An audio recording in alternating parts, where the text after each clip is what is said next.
Within a week, a little over a week ago, on August 23rd, 2010, the United States District Court for the Central District of California in Santa Ana dismissed all charges that were wrongfully brought against me. The dismissal occurred, thank you, the dismissal occurred 2 years after the charges were originally brought. In fact, the charges were brought on July 3rd, 2008. Shortly after that, we started getting the discovery, and by July 24, 2009, a little after a year, we filed our motion to dismiss, which remained pending before the district court for a year. And then finally, about a month ago, on August 4, 2010, the Department of Justice, the DOJ, filed their application also to dismiss the case.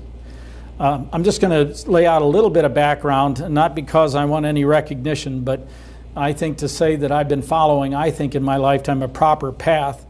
As almost all of you here know, that I'm a former FBI agent and a former assistant Lynn County attorney.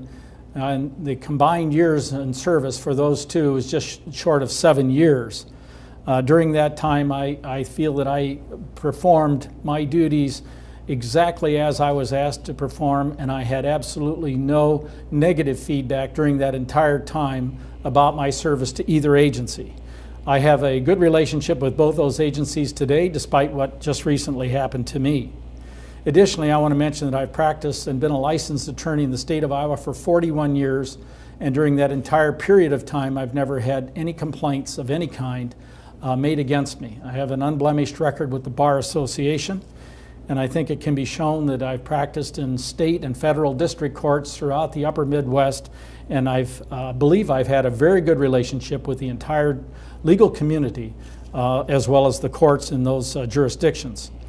I've also authored 2 books and numerous legal articles for legal seminars which I presented over the course of the last 20 years.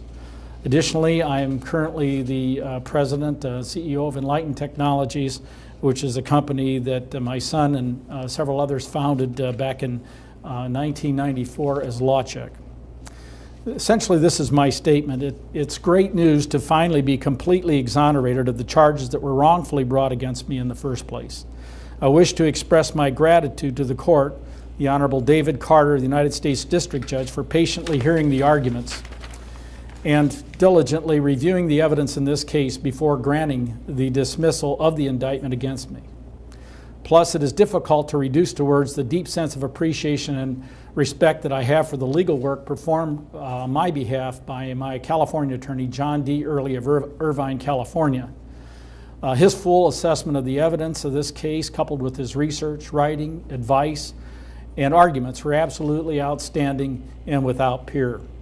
Additionally, I wish to express my sincerest thanks to the remarkable legal team here locally of Les Stokey, Jerry Kinnaman, John Kinnaman, Mark Meyer, Larry Thorson, and Vince Pundt for the extraordinary amount of dedication, of time, research, advice, and guidance that they have provided in this case.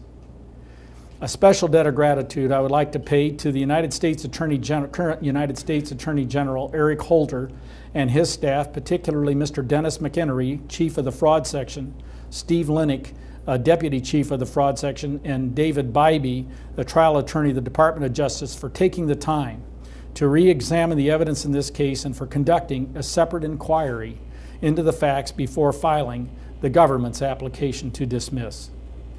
Most importantly, I wish to express from the bottom of my heart a very special thanks to my wife Joyce and my family for the grace and the dignity that they have demonstrated throughout and their unceasing support and understanding throughout this unbelievable and devastating experience. I wish to extend a special debt of gratitude to my close friends John Leland, agent with Northwestern Mutual Life, Roger Archica, former United States Marshal and Interpol Chief Inspector Paris, for their dedicated support and continued advice in this matter.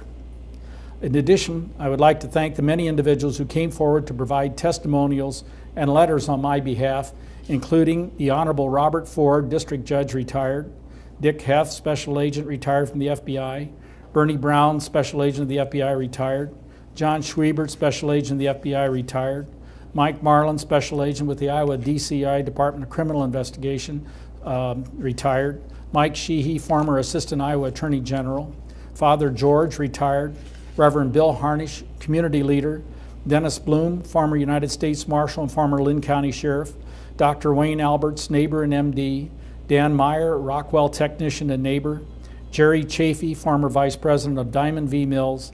Bill Kubich, realtor. Carol Kubich, accounting, St. Luke's. Mary Harker, former neighbor and sister of former Lynn County Attorney Bill Fatches. James Kemp, president of Prestige Homes. Phil Klinger, attorney and former law partner. Charles Weepy, treasurer of Enlightened Technologies. Amy Fischel, realtor. And Randy Boyce, president of Century Mark Utility Systems. I'm also indebted to the many individuals, including friends, clients, and acquaintances, who have provided letters and words of support throughout this extraordinary and troubling ordeal. The allegations that were made against me were without basis and should never have been brought in the first place. In fact, as the record demonstrated, the allegations were made in direct conflict with the evidence. It is most unfortunate that there is not a method of proper oversight in place when the functioning of a federal grand jury is considered. Victims should not be included in the indictments, and something is drastically wrong when that is permitted to occur. Unfortunately, as the process currently exists, allegations that are contrary to the facts of a case can be asserted against the party, and there's nothing that that party can do other than to seek a dismissal or to go to trial on unfounded charges. That is a part of the legal system that will need to be changed. Finally, it should be understood that I expect to devote whatever time and resources that are necessary in order to bring about certain changes and assurances within the system that will prevent this type of inappropriate and outrageous conduct that happened to me from happening to anyone else. Thank you very much. If there are any questions, I'll be happy to take them from this group. Can you elaborate on that victim? Yeah, that's a good point, Vince. The reason victim is mentioned from 2000 forward, our company sought venture capital. We were recommended to seek venture capital by our own banks. And as we did, we paid a rather extraordinary amount of money throughout time to various venture capital sources. In fact, just under $500,000 is what we paid out. In August of 2005, I filed a formal complaint with the FBI regarding one of those venture funding sources. Since that time, and ironically, about a month after the indictment came down against me, the FBI recognized that I had been a victim, as had our company. In fact, we have no less than a dozen letters from the FBI office recognizing us as victims, and in fact, the FBI has recovered part of the money for us. What unfortunately happened is a task force of the FBI from another field office undertook to conduct their own covert operations, and they even had a policy of including victims within the indictment. We even have written articles by the former member of the Department of Justice who stated that he purposely included the victims because once they confronted the financial wherewithal and strength of the federal government, that they would probably work something out. Now that's a terrible thing to even think about, to let alone say. And I was determined to fight this all the way because we had absolutely no culpability, and in fact we were victims. Thanks for bringing up that question. And this was dismissed from which level of the branch of justice? No, this is from the Department of Justice in Washington, D.C. is where the application to dismiss came from. And as a side note, I don't want to get into it because in case I'm called to testify in this case, I do want to point out that the agent who was the head of the task force was indicted for similar conduct, has been asked to leave the FBI, left the FBI, was charged, and has since pled guilty.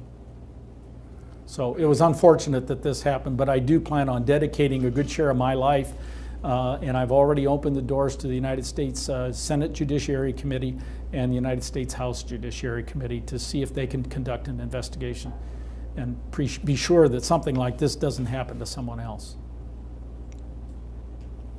Unless there are any other questions, that's it. Thank you very much.